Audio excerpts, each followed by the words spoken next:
कांग्रेस का डेलीगेशन मिला पीड़ित परिवार से, जिलाधिकारी को दिया ज्ञापन, मुख्यमंत्री से की 50 लाख रुपए मुआवजे की मांग। ललितपुर में मोहल्ला रामनगर में लक्ष्मी नारायण राठौर के द्वारा विगत दिनों आत्महत्या जैसा कदम उठा लिया गया था, जिसकी पूरे जिले में ही नहीं बल्कि बुंदेलखंड में आम जनमानस में चर्चा हो रही है और सरकार को काफी विरोध भी झेलना पड़ा है। इस दौरान पूर्व केंद्रीय मंत्री प्रदीप जैन आदित्य पीड़ित परिवार के घर पहुंचे और परिवार वालों को सांत्वना दी। इस दौरान पूर्व केंद्रीय मंत्री प्रदीप जैन आदित्य, पूर्व विधायक ब्रिजेंद्र व्यास, डमडम महाराज, कांग्रेस के प्रदेश महासचिव राहुल रिछारिया समेत बड़ी संख्या में कांग्रेस के कार्यकर्ता मौजूद रहे।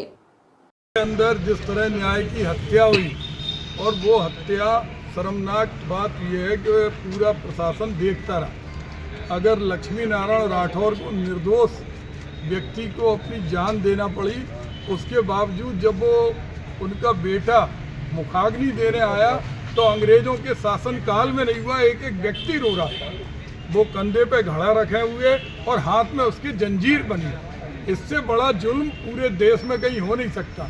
आज उस परिवार की स्थिति ये है कि छोटा बेटा घर पे बिलख बिलख के रो रहा, वो कह रहा कि हमें फूल विसर्जित करने जाना है तो हमें भाई की रिहाई के बाद ही जाएंगे।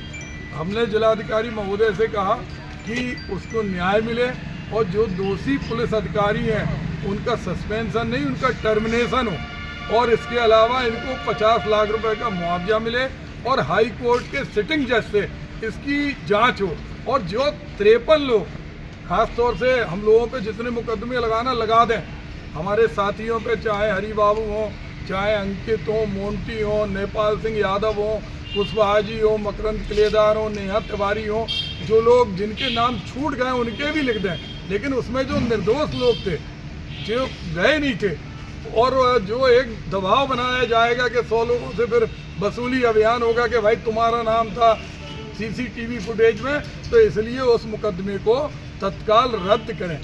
और इसके अलावा इसका लंबे समय तक, क्योंकि भारतीय जनता पार्टी या कुंभकर्णी नींद में सो रही, लेटर पॉलिटिक्स चल रही पूरे ललितपुर के अंदर, लेटर और मेमोरेंडम। अरे आप सरकार में बैठे योगी जी हर महीने आते हैं, साल में दर्जनों बार बुंदेलखंड आते, इतना बड़ा कांड हो गया राठौर परिवार के साथ, क्यों नहीं आएंगे? आए, उनके आंसू पहुँचे।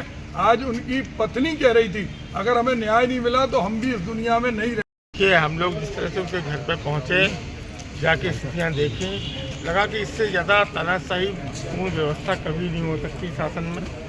जिस तरह से उन लोगों के साथ उनको झूठी उनसे मोहरें बनवाएंगे, उनसे 50,000 रुपये की वसूली भी आई है, जो ऐसी चर्चा है। इसके बाद उनको जेल भेजा गया, उनके पिता को आत्महत्या के लिए बाध्य किया गया।